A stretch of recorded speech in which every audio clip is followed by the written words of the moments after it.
नमो तस्य भगवतो अरहतो सम्मा संबुद्धस्स. श्रद्धासंपन्न उपासक उपासिका, पुन्हा एकदा आपलं धम्मसंघांच्या या यूट्यूब चॅनलवरती मी धर्मपाल साळुंके स्वागत करतो.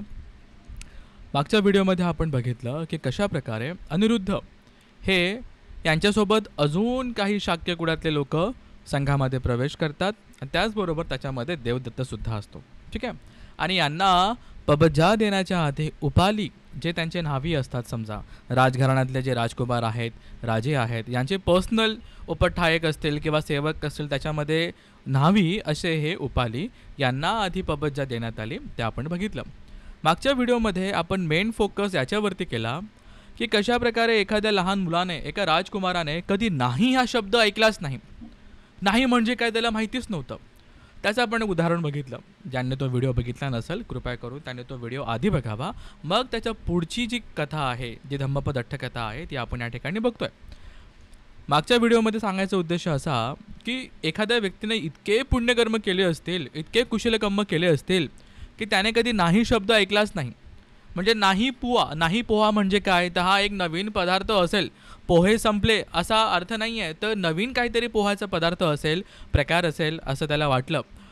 बघा इतकं पुण्यकर्म आहे. आणि कशा प्रकारे नेहमी जेव्हा आईने ती प्लेट खाली पाठवली, ती इतर देवतांनी भरून काढली, असं सुद्धा वर्णन आपल्याला त्या ठिकाणी बघायला मिळतं. आता हे तर होतं अनिरुद्धांबद्दल. आणि ही कथा आहे देवदत्त वथू, जे धम्मपद अठ्ठकथेमध्ये आपल्याला यमकवक्कामध्ये सापडते.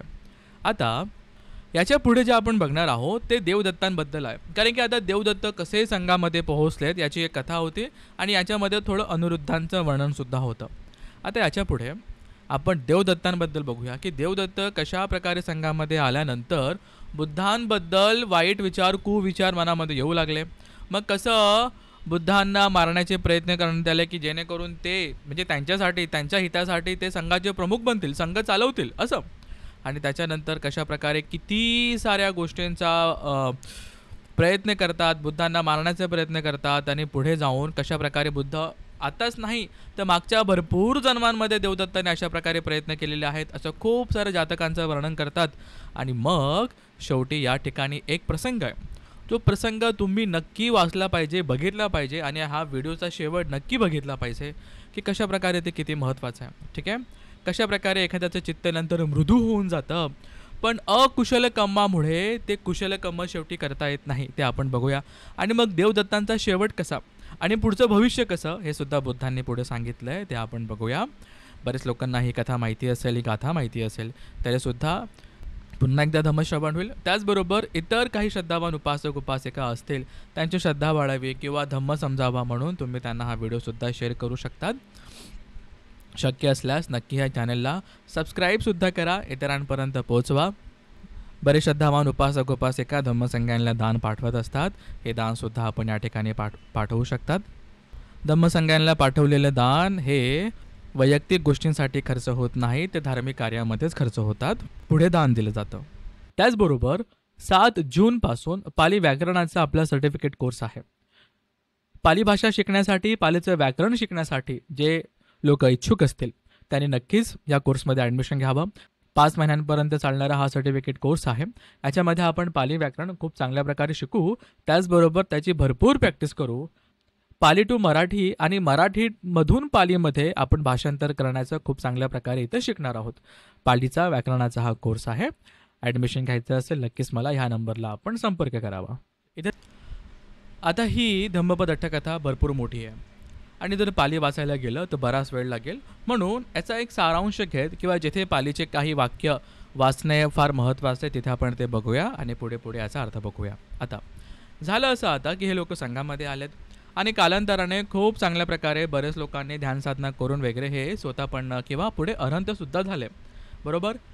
आनंद म्हणते फक्त हे स्वतःपन्न झाले आणि बुद्धांच्या परिनिब्बाणानंतर, ठीक आहे, जेव्हा पटमसंगीती होईल त्याच्या मॉर्निंगमध्ये, ज्याच्या सकाळी समजा आता पटमसंगीती सुरू होईल आणि तेव्हा बंदे आनंद हे अरहंत होतात. खूप छान ती गोष्ट आहे. धम्मसंगीतेचा व्हिडिओ आपण मगाशी बघू शकतात. आता पुढे होतं काय, अपरभागे सत्तरे कौसंबियं विहरन्ते ससावक संघस्य तथागतस्य महंतो लाभ सत्कारो निब्बति वत्थ भेषज आदि हत्ता मनुष्य विहारंग पविसिता. आता होतं का, कालांतराने संघ मोठा होत गेला आणि संघ मोठा मोठा होत गेल्यानंतर मग काही काही लोक मोठे होत गेले, म्हणजे त्यांच्या कुशलकर्मामुळे, त्यांच्या इद्धिसिद्धीमुळे, त्यांनी जे काही गोष्टी प्राप्त केलेल्या आहेत ध्यानसाधनेमध्ये, जे अग्र आहेत असे लोक थोडे मोठे होत गेले, फेमस होत गेले, लोकांपर्यंत त्यांची कीर्ती वाढू लागली आणि लोकांमध्ये त्यांच्याबद्दल श्रद्धा वाढू लागली.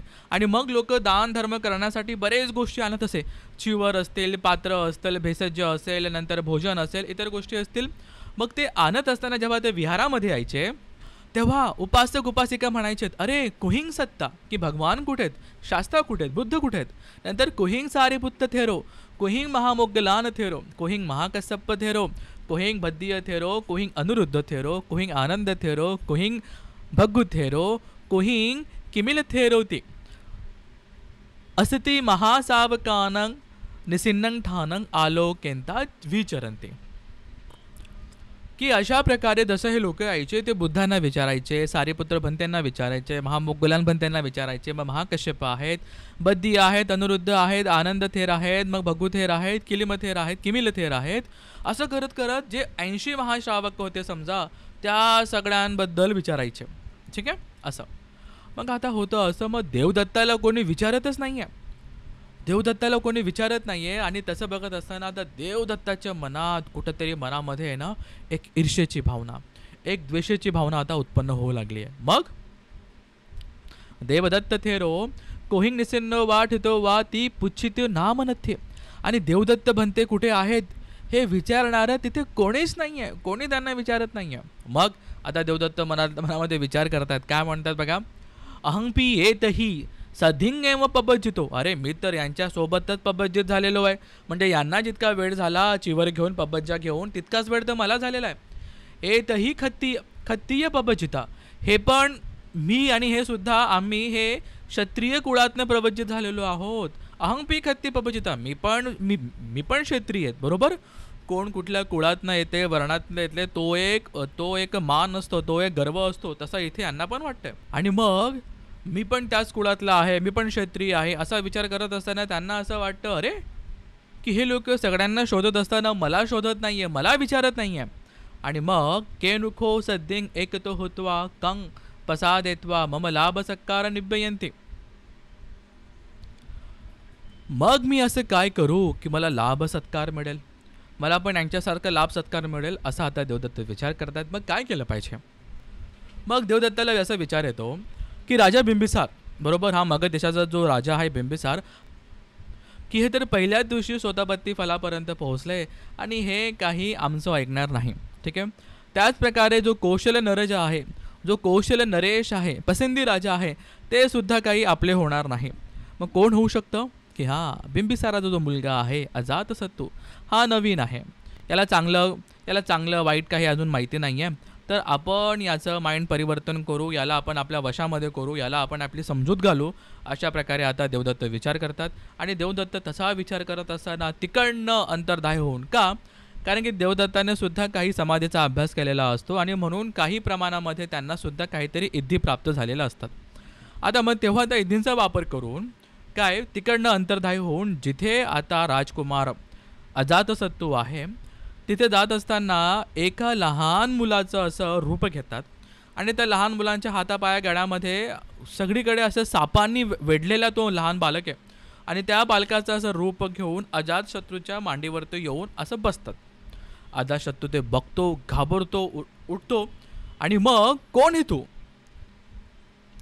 कोसित्वंग, कोण आहे तू. मग अहंग देवदत्त म्हणून त्या लहान बाळाचं जे रूप सोडून आता देवदत्त जसं संघाटी चिवरमध्ये की मी भिक्षू आहे असं करून त्याला दाखवलं. मग विविध प्रकारचे काही इद्धी वगैरे करून त्याचा विश्वास जिंकला की हो मी तुझा हितचिंतक आहे. ठीक आहे. आणि आपल्या दोघांचा उद्देश एका प्रकारे सारखाच आहे असं आता अजातशत्रूला पटवून सांगून आता अजातशत्रूचं मन परिवर्तन केलं जातं आहे. कसं, त्याच्यानंतर देवदत्तांना असं वाटतं की आता मी याला जो भविष्यामध्ये राजा होणार आहे मगध देशाचा, याचं आता मी मन परिवर्तन केलेलं आहे आणि मला आता थोडं पुढे सोपं जाईल बुद्धांकडून संघ हडपण्यासाठी. मग काय विचार करतात, मग तिकडनं देवदत्त निघतात आणि जिथे बुद्ध आहे त्या ठिकाणी पोहोचतात. बुद्धांकडे जातात, बुद्धांना वंदना करतात आणि बुद्धांना म्हणतात, भगवा भन्ते एतरही जिण्णो वुड्ढो महल्लको. भन्ते तुम्ही आता म्हातारे झालेले आहात, जीर्ण झालेले आहात, तुम्ही वयस्कर झालेले आहात, वृद्ध झालेले आहात. अप्पोसु अप्पोसुको दिट्ठ धम्म सुख विहारंग अनयुतं अहं भिक्खू संघं परी हरिस्सामी नियादेथ मे भिक्खू संघंती. तुम्ही आता काय करा, तुम्ही एकांतामध्ये बसून तुम्ही आरामामध्ये आता तुमची धम्म साधना करा आणि मी आता संघाला सांभाळेल, संघाची चालना करेल, अशा प्रकारे बुद्धांना सांगतो. आणि बुद्ध काय म्हणतात, सत्थारा खेडा सक वादेन अपसादेत्वा पटिखंतो अत्तन मनो इमंग पठमंग तथागते घातंग बंदित्वा पक्कामे. काय केलं बुद्धांनी, जसं आपण थुंकल्यानंतर त्या थुंकेचा जसा आपण बहिष्कार करतो, की आपण त्याच्याकडे ढुंकून सुद्धा बघत नाही समजा, बरोबर, आपण त्याग करतो, तसंच इथे देवदत्ताने बुद्धांना काय सांगितलं, बुद्धांनी अजिबात लक्ष दिलं नाही, अजिबात लक्ष दिलं की तुझं बोलणं काहीच महत्त्वाचं नाही, काही व्हॅल्यूचं नाही आहे. आणि ते बघून बुद्धांची अशी प्रतिक्रिया बघून देवदत्ताच्या मनामध्ये खूप मोठा आघात होतो आणि मग बुद्धांबद्दल जी ईर्ष्या भावना आहे, द्वेष भावना आहे, ती अजून मोठ्या प्रमाणामध्ये वाढते. मग होते काय, हे सगळं आठवत असताना एकदा राजगृहामध्ये त्याला असं वाटतं की आता भगवंतांनी खूप मोठा माझा पचका केला आहे किंवा माझं मन दुखावलं आहे, तर मी काय करेल, इदानीच अनर्थं करिष्यामि, की मी आता खूप मोठा अनर्थ करेल. कसा अनर्थ करेल, मग अजातशत्रूकडे जातात, त्याला सांगतात, पुब्बेखो कुमार मनुसा दिघायुका एतरही अप्पायुका ठानंकोपनेतं विच्यती यांग त्वं कुमारो व समानो कालं करयासी तेनहि त्वं कुमारं पितरं हंत्वा राजा होही अहं भगवंतं हंत्वा बुद्धो भविष्यामि. त्याला असं म्हणतायत, हे बघ कुमार अजातशत्रू, पूर्वी मनुष्यांचं आयुष्य भरपूर होतं, म्हणजे जसं आपण जातकांमध्ये बघतो किंवा धम्मपद अट्टकथेमध्ये बघतो की 100 वर्षापेक्षा बरेच, काही शेकडो काही हजारो वर्षांपर्यंत आधी मनुष्यांचं आयुष्य राहायचं. आता असं नाही आहे. का माहीत, असं पण होऊ शकतं म्हणे की तू तुझ्या ह्या यवन कालामध्ये, तू ह्या कुमार आयुष्यामध्ये तू जाऊ सुद्धा शकतो आणि तुझे जे वडील आहेत ते सदैव राज्य करतील. तर का नाही तू पितरंग हंत्वा राजा होई, तू तुझ्या पितांची हत्या करून तू राजा बन आणि इथे मी बुद्धांची हत्या करून मी इथे बुद्ध बनतो, म्हणजे मी संघाला सांभाळेल, मी बुद्ध बनतो. अशा प्रकारे त्या अजातशत्रूला सांगतात. आणि मग बुद्धांना मारण्याचे बरेच प्रयत्न केले जातात. ह्या कथेमध्ये बरेच काही याच्यामध्ये उल्लेखसुद्धा आहे जे थोडक्यात आहे, पण याच्यावरती बरेच जातक कथा आहे, धम्मपद अट्टकथा आहे, ते आपण आरामामध्ये वाचलं पाहिजे. आता सध्या ह्या अट्टकथेमध्ये काय दिलेलं आहे आपण ते तेवढं बघूया. मग इथे असं सांगितलं गेलं आहे की भगवंतांना मारण्यासाठी खूप सारे लोक पाठवले गेले होते, पण कालांतराने तेच लोक बुद्धांच्या संघामध्ये होऊन स्वतः पत्तीफलापर्यंत पोहोचले. आणि म्हणून याला असं वाटतं देवदत्ताला, अहंग एव समणं गौतमं जीविता वरोपेसामी, की मीच आता भगवंतांचं श्रमण गौतमांचं आता मी हानी करेल म्हणून. आणि होतं काय की मग जेव्हा गिज्जकूट पबतापर्यंत, बरोबर, राजगृहामध्ये जेव्हा गिज्जकूट पबत आहे तिकडनं काय करतात, सीलंग पविजित्वा, की एक भरपूर मोठा दगड असा फेकला जातो. हा फोटो आपण बघितला असेल बऱ्याच ठिकाणी. तो फेकला जातो वरतून आणि तो उतरत असताना एक असा मोठा दगड म्हणा तो येऊन बुद्धांच्या अंगठ्याला लागतो आणि बुद्धांना रक्तस्राव सुरू होतो अंगठ्यातून. तर हे बुद्धांना मारण्याची जी हानी करण्यात आली आहे किंवा अरहंतांची हत्या करणं असेल, बुद्धांना ठेच पोचवणं असेल, हे भरपूर मोठ्या अपायामध्ये घेऊन जाणारं महापाप आहे. ठीक आहे, तर हे इतकं मोठं महापाप या ठिकाणी होतं.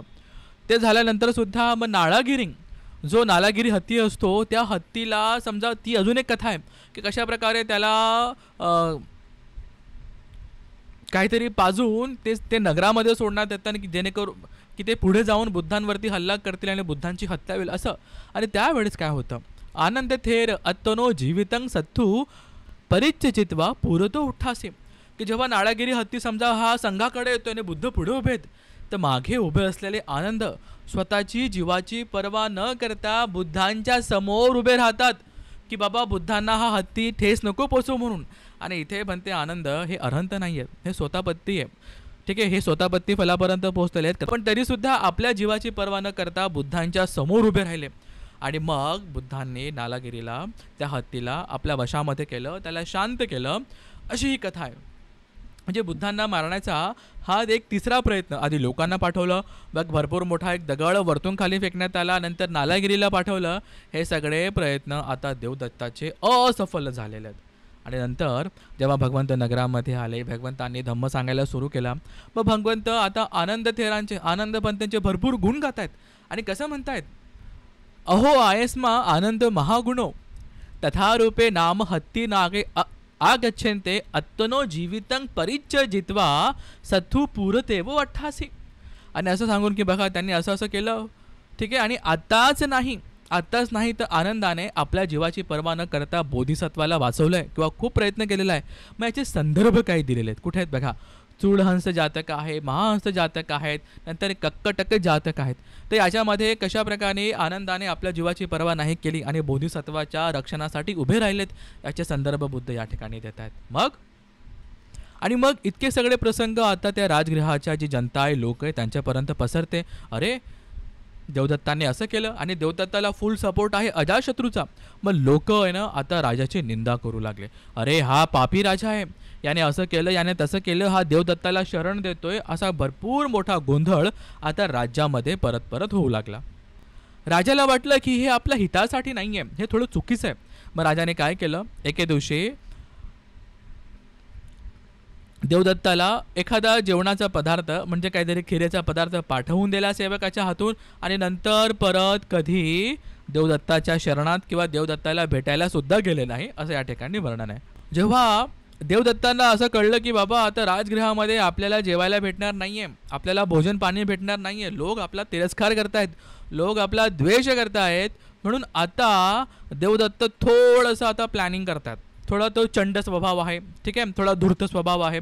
आणि आता अशी प्लॅनिंग करताय, थोडा कनिंग स्वभाव कसा आहे की मी काय करतो की माझ्या पोट भरण्याचे आता मी काहीतरी उपाय शोधतो. तर एक ढोंगीपणा करतो. कसं, मी शिलवान आहे, मी खूपच कठीण पद्धतीने मी शिलांचं पालन करतो आणि एक चांगल्या प्रकारचं भिक्षू जीवन मी जगण्याचा प्रयत्न करतो. म्हणून मी काय करेल, मी आता बुद्धांना 5 गोष्टी मागेल की संघाने असं केलं पाहिजे. हा एक त्यांचा धूर्तपणा आहे, हा एक खोटापणा दाखवायचा प्रयत्न करतात की कशा प्रकारे मी एक चांगला भिक्षू आहे असं दाखवण्यासाठी, ठीक आहे. ही त्यांची प्लॅनिंग आहे. आणि काय करतात, पुढे बुद्धांकडे जातात, बुद्धांना सांगतात, बुद्धांना विनंती करतात की भगवंत साधू बनते भिक्खू याव जीवं अरण्यिका असतो पिंडपातिका पंसकुलिका रुक्खमूलिका मच्छ मनसंग न खादयू. आणि बुद्धांकडे अशा गोष्टींची मागणी करतात. कसं की भिक्षूंनी फक्त अरण्यामध्येच राहिलं पाहिजे, त्यांनी फक्त पिंडपातच केला पाहिजे, त्यांनी फक्त पांसुकुलिक चिवरच घातलं पाहिजे, म्हणजे ठिकाठिकाणचं चिवर असतं ते घातलं पाहिजे, रुक्खमूलिका झाडाखालीच राहिलं पाहिजे, आणि मांस मच्छी इत्यादी जे आहारामध्ये भेटतं त्याचा स्वीकार नाही केला पाहिजे, असं, ठीक आहे. सांगायचा अर्थ असा, आता हे जे 4 प्रकारच्या आपण या गोष्टी बघितल्यात, हे 4 धुतांग आहेत. आता धुतांग त्यावेळेस संघ करायचा, पण सगळा संघ धुतांग करत नसेल. जर ह्या गोष्टी बुद्धांनी मान्य केल्या असतं, समजा जरी ते देवदत्ताचा हेतू फार अशुद्ध होता, पण हे जर बुद्धांनी मान्य कधी केलंच नसतं, पण जर इतकं मान्य केलं असतं तर आता कदाचित असा संघ भेटणं फार मुश्किल झाला असता, तुमची माझी श्रद्धा अजून कमी झाली असते. म्हणून बुद्धाने एक दूरदृष्टी ठेवून आता याच्यापैकी 5 गोष्टी तर हे दुतांग आहेत. दुतांग सगळं पालन करत नाही, सगळेच पालन करत नाही, आणि असं भेटणं भरपूर कठीण असतं. म्हणून मे बी ती बुद्धांची दूरदृष्टी असेल आणि देवदत्ताचा जो धूर्तपणा आहे तो बुद्धांना या ठिकाणी दिसून आला. शेवटी अजून एक गोष्ट या ठिकाणी आपल्याला अशी दिसते की मांस मच्छी खातात का, तर साहजिक आहे की नदी किनारी काही वस्ती असेल किंवा समुद्र ठिकाणी काही लोक राहत असतील तर त्यांच्या आहारामध्ये आपल्याला मांस किंवा मच्छी हे दिसू शकतात. पण जेव्हा भिक्षू एखाद्या चारिका करत असेल, पिंडपातप करत असेल, तेव्हा पात्रामध्ये जे खाणं आहे, जे जेवण दिलेलं आहे, जे भोजन दिलेलं आहे, ते संघाला तर स्वीकार करावं लागतं. याचे काही उदाहरणंसुद्धा आहेत. आणि जर एखादा भिक्षू आजारी असेल, जर त्याला डॉक्टरांनी सल्ला दिला असेल की याला मांसाचा किंवा काही इतर असा गोष्टीचा सूप असेल मांसाचं किंवा मांस असेल, हे जर भोजनामध्ये दिलं गेलं पाहिजे तर ते सुद्धा दिलं जात होतं, असं आपल्याला या ठिकाणी दिसतं. बरेच ठिकाणी लोक म्हणतात, अरे मग भिक्षूंना असा मांसाहार दिला गेला पाहिजे का, तर मांसाहाराबद्दल काही असे नियम नाही आहेत की मांसाहार नाही केला पाहिजे. जे पात्रामध्ये पडेल ते भिक्षू संघाला स्वीकार केलं गेलं पाहिजे, पण तोंडाने मागितलं नाही पाहिजे, डिमांड नाही केलं पाहिजे, असे नियम आहेत जे आपल्याला 227 नियमामध्ये बघायला मिळतं. अपवाद फक्त असा आहे की जर कोणी आजारी असेल किंवा डॉक्टरांच्या सल्ल्यांवरून काही सांगितलं गेलं असेल तेव्हा मागून खाऊ शकतात अशा प्रकारे. ठीक आहे.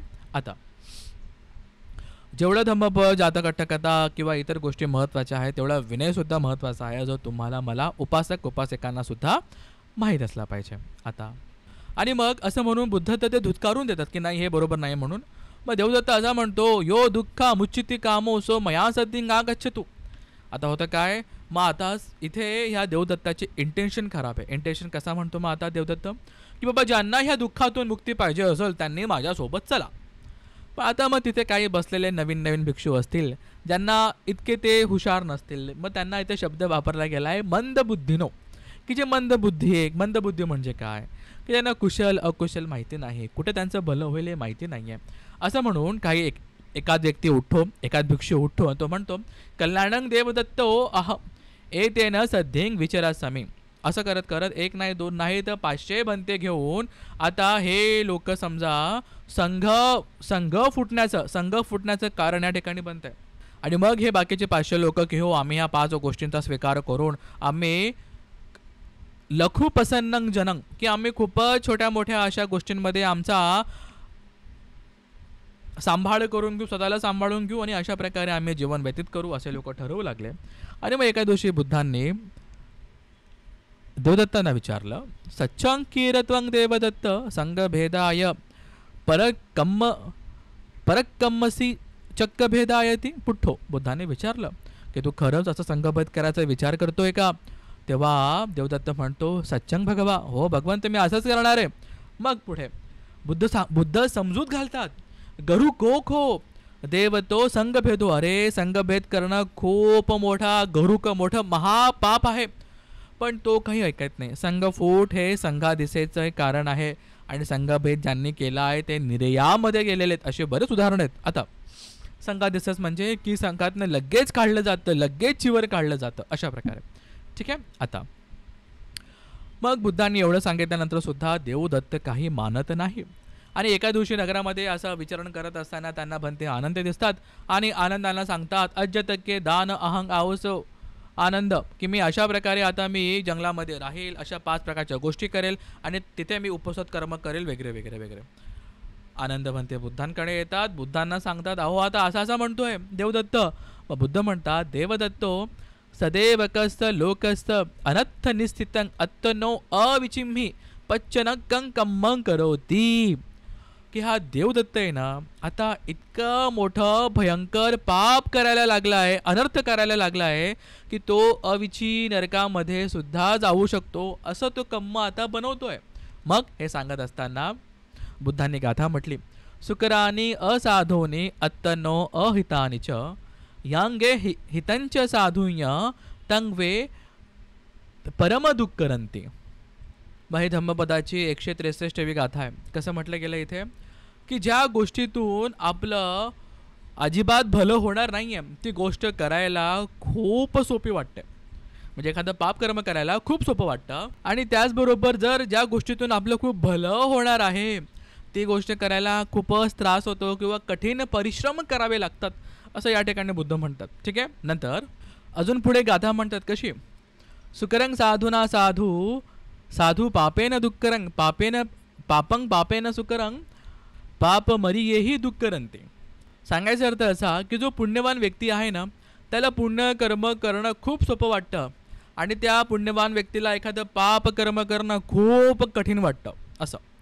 त्याच्या उलट एखादा पापी व्यक्ती असेल तर त्याला एखादं कुशल कर्म करणं भरपूर कठीण वाटतं आणि याच्या उलट जर त्याच पापी व्यक्तीला एखादं पापी काम करायला खूपच सोपं वाटतं अशी गोष्ट. का, कारण की पुण्यवान व्यक्तीला शीलवान व्यक्तीला माहिती असतं की हे असे अकुशल कर्म आहेत, हे जर मी तोडले त्याचे विपाक मला माहिती आहे म्हणून ते अकुशल कर्म करणं त्याला खूप कठीण जातं किंवा नाही करत.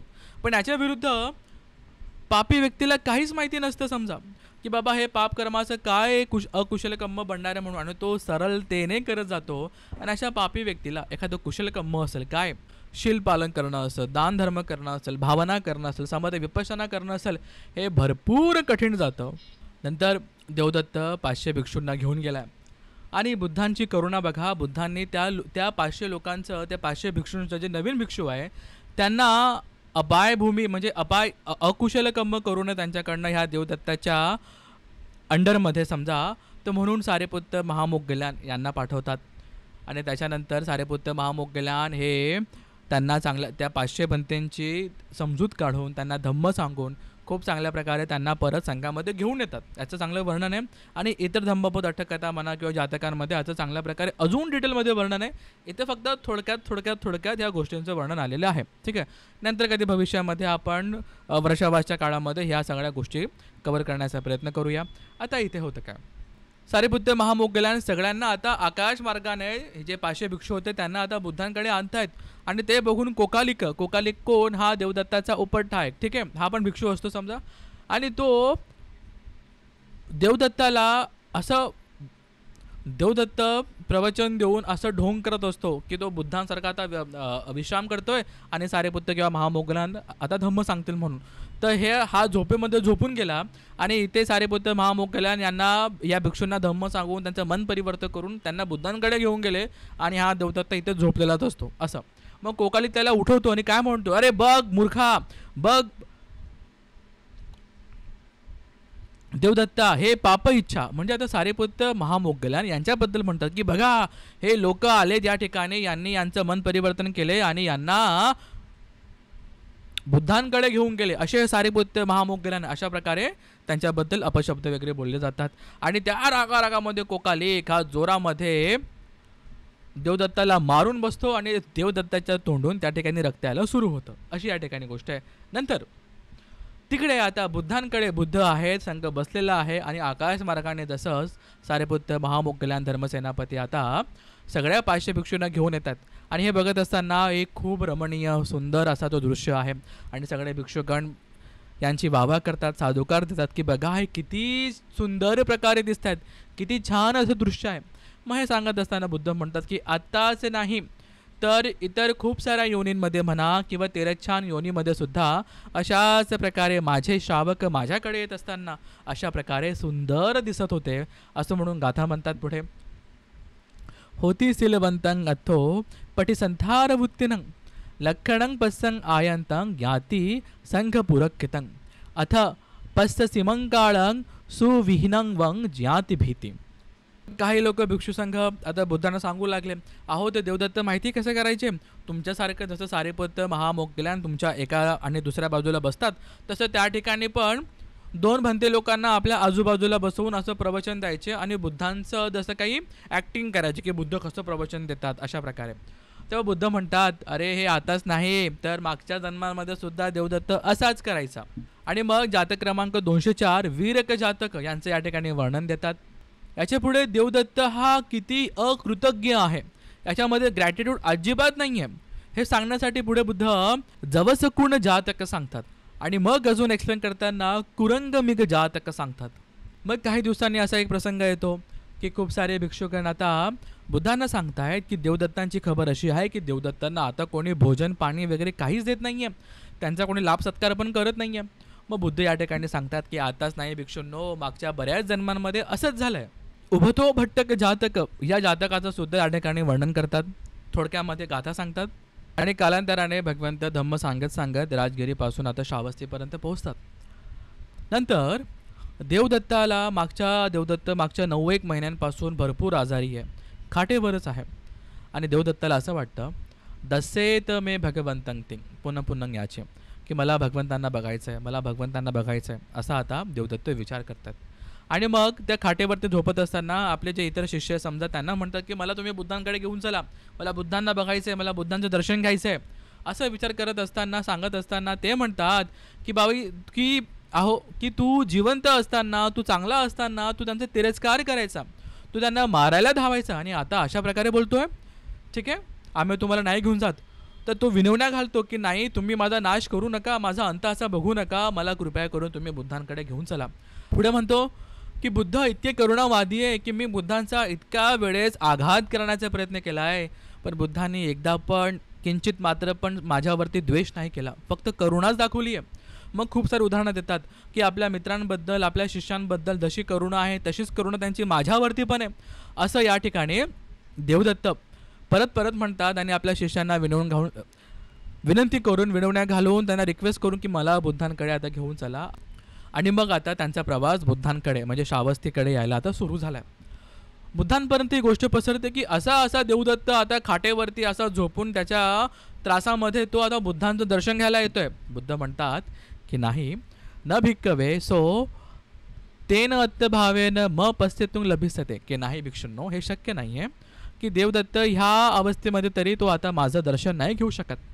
मग तो खूपच जवळ आला, समजा 10 योजनपर्यंत आलेला आहे. म्हणते नाही भिक्षुंनो, असं होऊ शकत नाही. 5 योजनपर्यंत आलाय, 2 योजनपर्यंत आलाय, 1 योजनपर्यंत आलाय. नाही, शक्य नाही आहे. तो तथागतांचं दर्शन घेऊ शकत नाही, त्यांना भेटू शकत नाही. 1 योजन, अर्धा योजन, पाऊण योजन पार तर आलेले आहेत.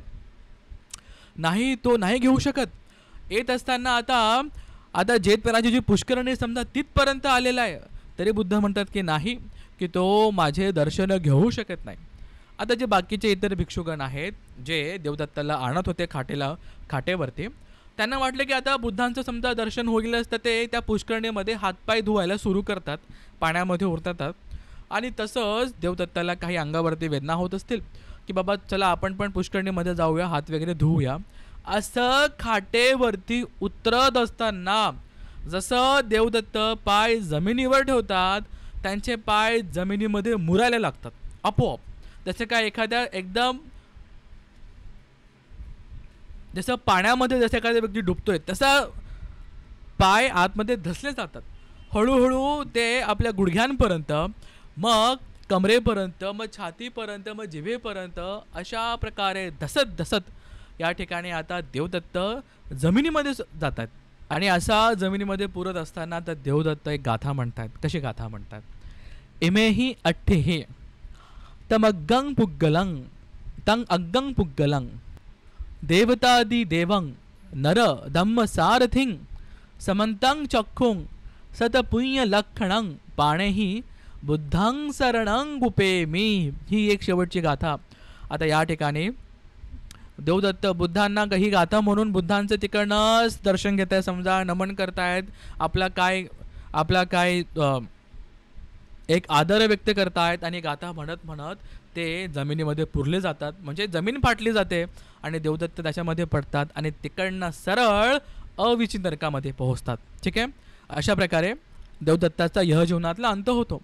मग प्रश्न असा की बुद्धांनी इतकं असा देवदत्त एवढं काही करणार आहे असं बघून सुद्धा बुद्धांनी त्याला पबज्जा का दिले, हा एक प्रश्न आहे. मग बुद्धांचं कारण असं आहे, बुद्ध असं म्हणतात की हा जर गृहस्थ धर्मामध्ये राहिला असताना तर याने याच्यापेक्षा हे कितीतरी मोठे अकुशल कर्म केले असते आणि तो कदाचित ह्या निब्बाणाच्या मार्गावरती काही चाललाच नसता, त्याला हा धम्म सापडलाच नसता.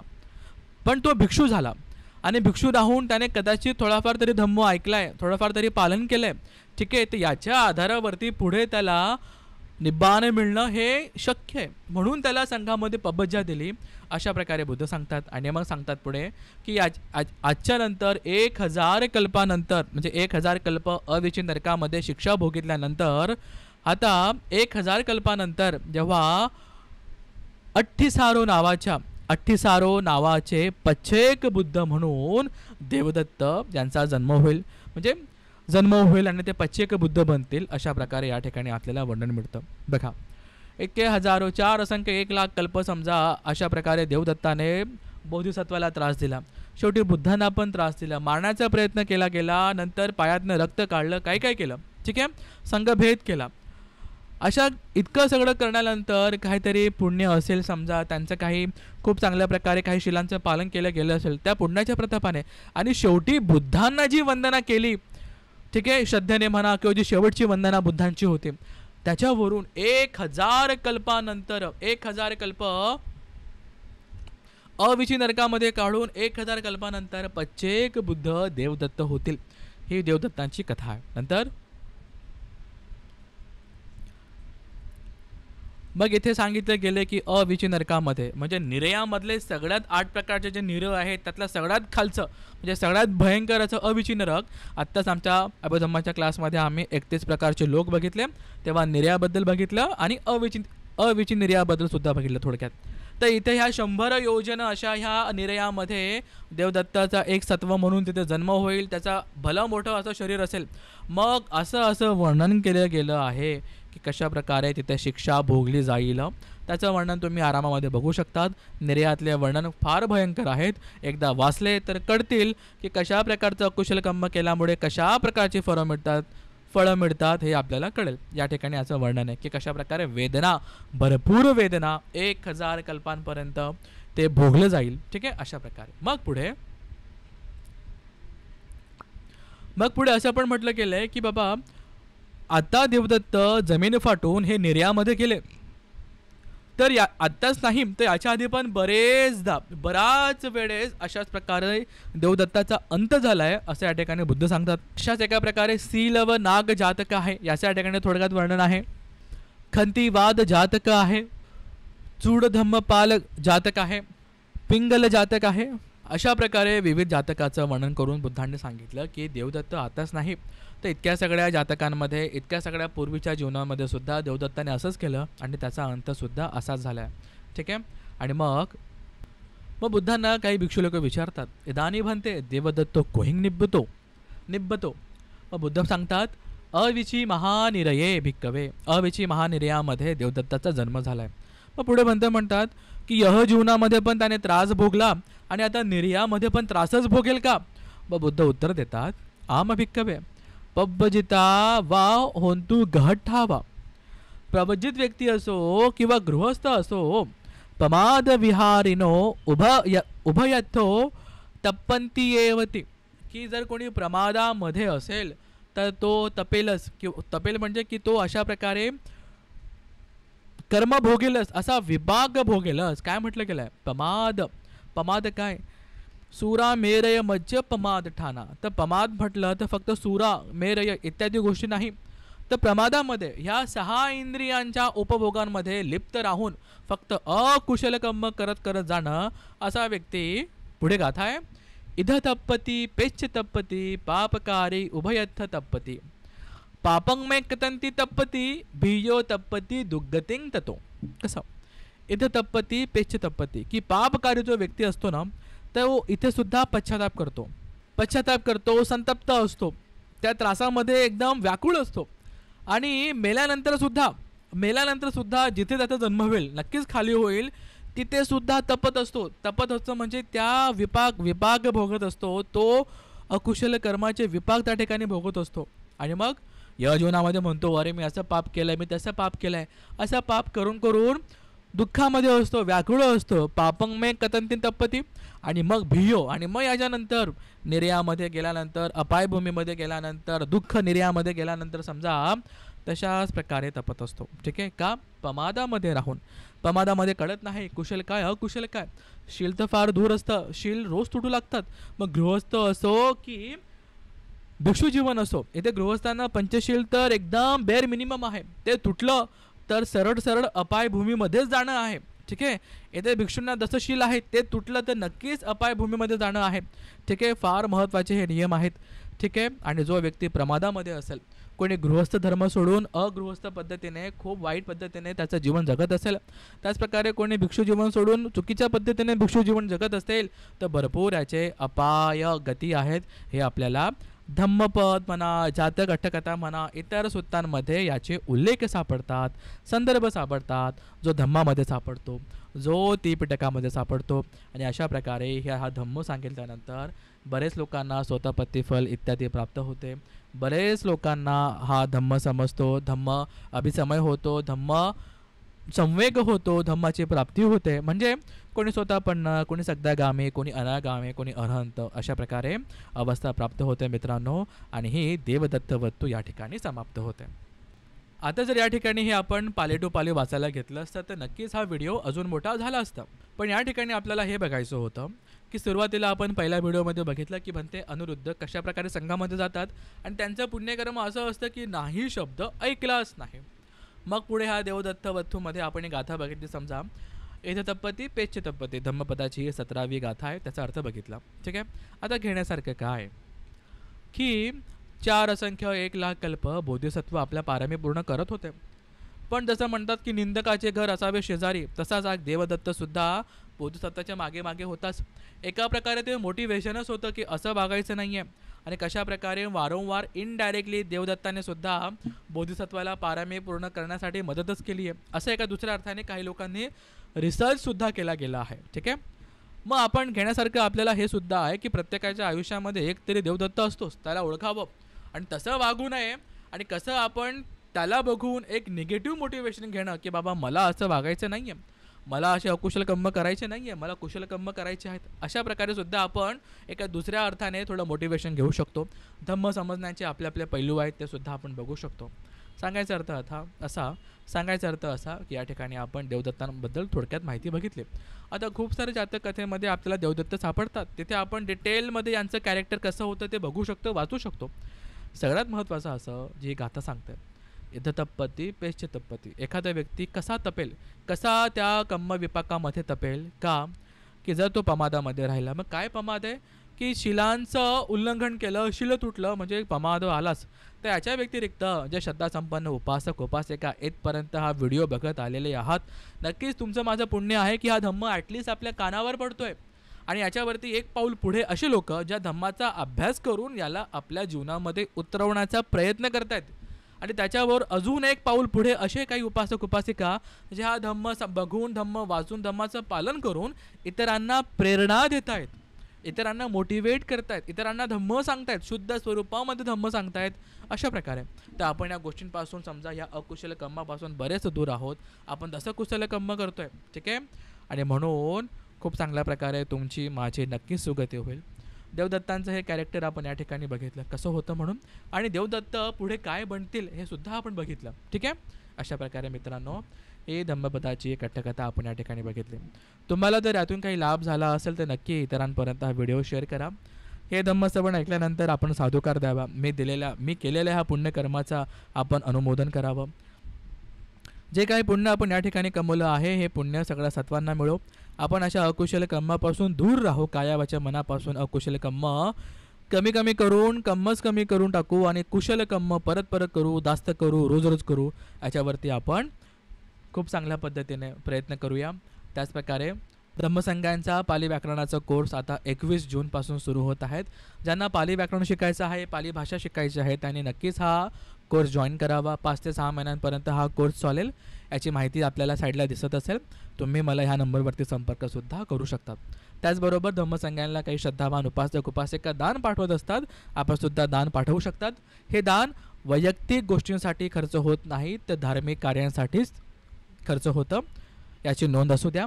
त्याचप्रकारे आज आपण जे काही पुण्य या ठिकाणी हे धम्मश्रवण करत असताना प्राप्त केलेलं आहे, या पुण्याच्या प्रतापाने मित्रांनो तुमचं माझं मंगल हो, आपलं कल्याण हो. हे पुण्य आपण आपल्या आईवडिलांना देऊया, आपल्या मित्रगणांना देऊया, आपल्या गुरुजनांना देऊया, आपल्या कल्याण मित्रांना देऊया. या पुण्याच्या प्रतापाने सगळ्या देवतागणांनी आमचं रक्षण करावं. हे पुण्य आम्ही तुम्हालासुद्धा पुण्यानुमोदन करतो आहे.